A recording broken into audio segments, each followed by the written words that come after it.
au niveau de centre-ville, le bas de la ville souvent, on voit des jeunes filles ou des femmes en tout cas qui sont là, qui essayent en tout cas de faire attirer des clients, ce qu'on dit comme ça, pour qu'ils puissent avoir des rapports sexuels donc payants. À partir de là, au niveau de la police municipale, nous essayons en tout cas, sur instruction donc, de M. le maire, de faire en sorte à ce que cela cesse. Bien entendu, épaulé par la police nationale. Nous, on fait ce que je dirais, de relevés d'identité la plupart du temps et les inciter à partir. Mais l'idée ici, ce n'est pas simplement de les faire partir, c'est de pouvoir les aider aussi. Alors pourquoi ? Parce que tout simplement, nous pensons que c'est une question de pauvreté. Donc nous essayons de les aider parce que la plupart du temps, si les gens se trouvent dans cette situation-là, c'est qu'il y a une cause derrière. Soit c'est la pauvreté, soit ils se sentent obligés de le faire.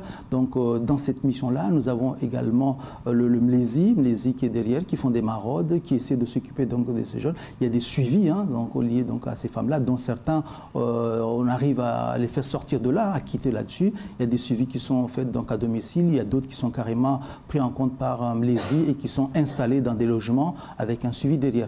L'idée ici, ce n'est pas tout simplement d'être dans la phase répressive, mais c'est aussi essayer de comprendre et d'aider pour faire en sorte à ce qu'ils ne reviennent pas. Le contrat d'engagement jeune s'inscrit dans la continuité du plan Un jeune, une solution, mis en place en juillet 2020. En vigueur depuis ce mardi 1er mars, il s'adresse aux jeunes de 16 à 25 ans révolus qui ne sont pas étudiants, ne suivent pas une formation et présentent des difficultés d'accès à l'emploi durable. Ce projet, c'est tout simplement, ça va dans le sens de l'accompagnement intensif des jeunes, un accompagnement renforcé qui va dans le sens effectivement d'amener les jeunes vers l'emploi, tout simplement. Et amener une personne vers l'emploi, ça veut dire tout simplement, c'est lever l'ensemble des freins qu'il y a autour de la personne, ce qui l'empêcherait, mais vraiment à aller de l'avant. C'est ça l'objectif effectivement de ce contrat jeune, qui est un contrat intensif d'engagement. La personne s'engage, le jeune s'engage, il contractualise avec le conseiller pour pouvoir respecter un certain nombre d'étapes dans le processus de son accompagnement. C'est ça, en fait, le contrat d'engagement. Et ça vient en remplacement, si vous le voulez bien, un remplacement de la garantie jeune qui est aussi un accompagnement renforcé. Mais ici, c'est très intensif ce qui se passe ici aujourd'hui. Mounira a été sollicitée par la mission locale qui met en œuvre le dispositif avec Pôle emploi.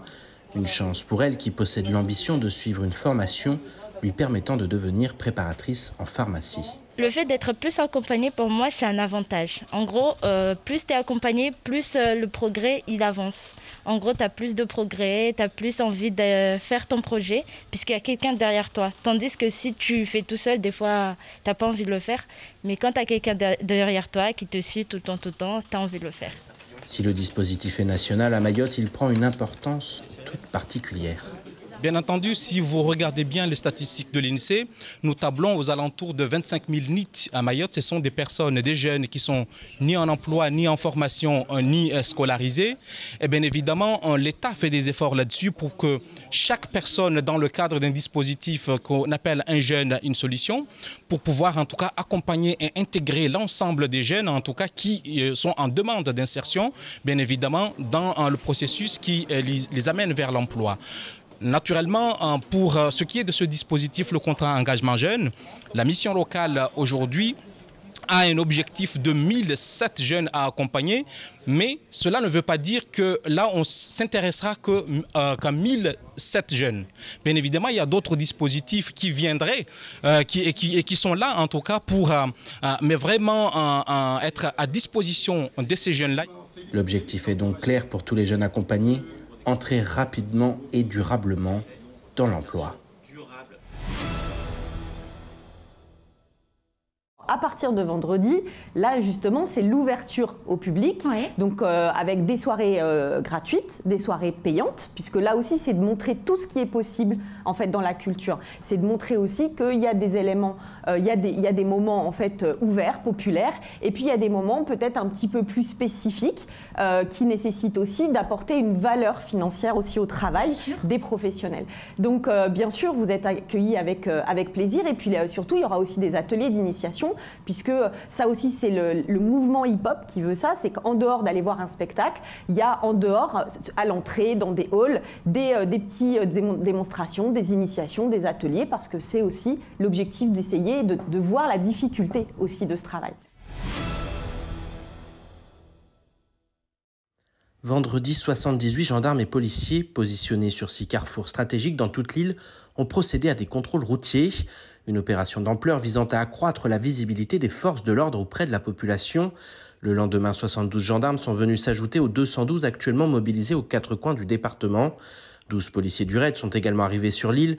Unité d'élite de la police nationale, ils ont vocation à faire face aux événements les plus dangereux. Ce groupe d'intervention sera notamment en mesure de déployer un drone anti-émeute afin de réaliser des filatures et d'organiser des missions de surveillance dans les quartiers sensibles. L'objectif est de mieux comprendre l'organisation et les différentes ramifications de la délinquance sur l'île afin de procéder au besoin à des arrestations d'envergure. L'espoir de retrouver le moindre survivant suite au crash d'un appareil de AB Aviation se dissipe. L'avion s'est écrasé samedi au large de Moélie après de multiples tentatives avortées d'atterrissage pour cause de mauvais temps. Il devait relier Moroni à Moélie. À son bord se trouvaient 12 passagers de nationalité comorienne ainsi que 2 membres d'équipage tanzanien. Un avion de la compagnie aérienne de Fly Zanzibar venu de Tanzanie a effectué un survol de la zone de recherche pour tenter de repérer le moindre indice de l'épave de l'avion. Malgré la forte mobilisation des secours au cours des dernières heures, toujours aucune trace des corps des disparus. Seuls des bagages ainsi que des débris ont pu être repêchés. Cette tragédie s'ajoute à la liste des 6 accidents d'aviation qui ont entaché les 25 dernières années aux Comores. Le débat d'orientation budgétaire 2022 du Conseil départemental a eu lieu ce lundi. C'est le premier de cette nouvelle assemblée qui se veut ambitieuse. La stratégie envisagée repose sur une maîtrise durable des dépenses de fonctionnement afin de conforter la capacité d'autofinancement du département.